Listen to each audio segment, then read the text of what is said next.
March 27 ലോക നാടക ദിനം. നടന സൗകുമാര്യങ്ങളുടെ പുതിയ വഴികളും കാഴ്ചപ്പാടുകളുമാണ് ലോക നാടക ദിനത്തെ സജീവമാക്കുന്നത്. നാടകം എന്ന രംഗകല മലയാളിയുടെ സാമൂഹ്യ രാഷ്ട്രീയ ജീവിതത്തെ ഏറെ സ്വാധീനിച്ചിട്ടുമുണ്ട്. ജീവിതം തന്നെ നാടക പ്രസ്ഥാനത്തിനായി ഉഴിഞ്ഞുവെച്ച ചിലരുണ്ട്. എന്നും നാടകത്തെ മനസ്സിലൊരു അഗ്നിയായി കൊണ്ടു നടന്നവർ. അരനൂറ്റാണ്ട് മുമ്പ് ക്ഷേത്ര മൈതാനിയിൽ നിന്നും നാടകത്തിന്റെ അരങ്ങിലേക്ക് എത്തപ്പെട്ട ഒരാൾ നമ്മുടെ ചുറ്റുവട്ടത്തുമുണ്ട്. തനത് നാടകവേദിയുടെ സൗന്ദര്യത്തിൽ നിന്നും പ്രൊഫഷണൽ നാടകത്തിന്റെ വലിയ രംഗവേദിയിലും പിന്നീട് ആൽബങ്ങളിലും ഡോക്യുമെന്ററിയിലും സിനിമയിലും ഒക്കെയായി ഇന്ന് നമ്മോടൊപ്പം പഴയ ആവേശത്തോടെ ഓർമ്മകളുടെ സൂര്യാംശുവായി ഒരു നടന ജീവിതം. 57 വർഷങ്ങൾക്ക് മുമ്പ് കോഴിക്കോട്, അതായത് കരുനാഗപ്പള്ളി കോഴിക്കോട് ശാസ്താനന്ദ ക്ഷേത്രത്തിൽ ജയശ്രീ വായനശാലയുടെ ധനശേഖരണം ഒരു നാടകം അവതരിപ്പിച്ചു. മരട് രഘുനാഥിൻ്റെ പർവ്വസന്ധി എന്ന നാടകം. അതിലൂടെയാണ് ഞാൻ രംഗത്ത് വരുന്നത്. കരുനാഗപ്പള്ളി കോഴിക്കോട് ശാസ്താനട ക്ഷേത്രത്തിന് സമീപത്തു നിന്നും 57 വർഷം മുമ്പാണ് കൊല്ലശ്ശേരിൽ ചന്ദ്രൻപിള്ള നാടകവേദിയിലേക്ക് എത്തുന്നത്. അമച്ചൂർ നാടകവേദിയുടെ അരങ്ങിലായിരുന്നു തുടക്കം. 76-ാം വയസ്സിലും നാടകത്തോടും അഭിനയത്തോടുമുള്ള അഭിനിവേശം ആ കണ്ണുകളിൽ കാണാം. 2025 മൈനാഗപ്പള്ളി ജാലക നാടക ജനകീയ വേദിയുടെ വേല എന്ന നാടകം സംഗീത നാടക അക്കാദമിക്ക് മത്സരത്തിന് പോയെങ്കിലും പ്രൈസ് ഒന്നും കിട്ടാതെ പിരിയേണ്ടി.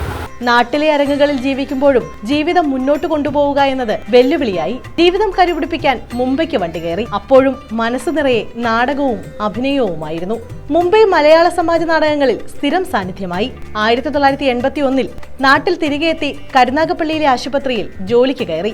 വീണ്ടും നാട്ടിലെ അരങ്ങുകളിൽ സജീവമായി. ജോലിക്ക് വേണ്ടിയിട്ട് ഇവിടുന്ന് ബോംബെയിൽ പോവുകയും അവിടെ മലയാള സമാജത്തിൽ PR ചന്ദ്രൻ്റെ അക്കൽഡാമ, സത്യം ശിവസുന്ദരം എന്നീ കുറച്ച് നാടകങ്ങൾ അഭിനയിച്ചു. അത് കഴിഞ്ഞ് ഇവിടെ വരികയും കരുനാഗപ്പള്ളി AM ഹോസ്പിറ്റലിൽ ഒരു ജോലിക്ക് കയറുകയും ചെയ്തു. ആ ജോലിക്ക് കയറുന്ന സമയത്ത് ഓപ്പറേഷൻ തിയേറ്റർ ജോലി ചെയ്യുന്നതിൻ്റെ ഇടയിൽ നാടക പ്രവർത്തനം വീണ്ടും ആകും.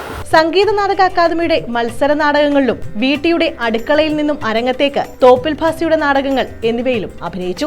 PT ഭട്ടതിരിപ്പാടിന്റെ അടുക്കളയിൽ നിന്ന് അരങ്ങത്തേക്ക് എന്ന നാടകം, അതിനകത്ത് വിരൂപാക്ഷി നമ്പൂതിരി എന്ന വൃദ്ധന്റെ വേഷവും ചെയ്തു.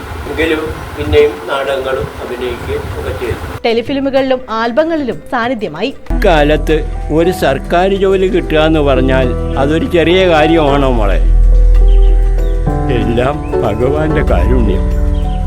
അല്ലെങ്കിലും പെൺകുട്ടികൾക്കൊരു ജോലിയുള്ളത് നല്ലതാണ്. അനിൽ V. നാഗേന്ദ്രന്റെ വസന്തത്തിന്റെ കനൽ വഴികൾ എന്ന സിനിമയിലും അഭിനയിച്ചു.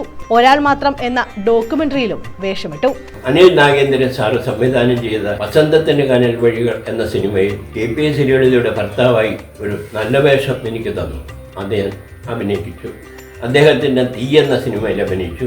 അത് കഴിഞ്ഞ് സജി പാനമേലിൻ്റെ 6 അടി എന്ന ഒരു സിനിമയിൽ അഭിനയിച്ചു. അഭിനയത്തോടുള്ള അഭിനിവേശം ഒട്ടും ചോരാതെ ഇപ്പോഴും നടന ജീവിതത്തിലൂടെ കടന്നു പോവുകയാണ് ചന്ദ്രൻപിള്ള.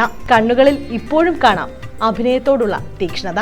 ഇപ്പോൾ അവസാനം ചെയ്തത് ആത്മഹത്യാ പ്രവണതയ്ക്കെതിരായിട്ട് ഒരു ഷോർട്ട് ഫിലിം ഉണ്ടായിരുന്നു, ഒരാൾ മാത്രം.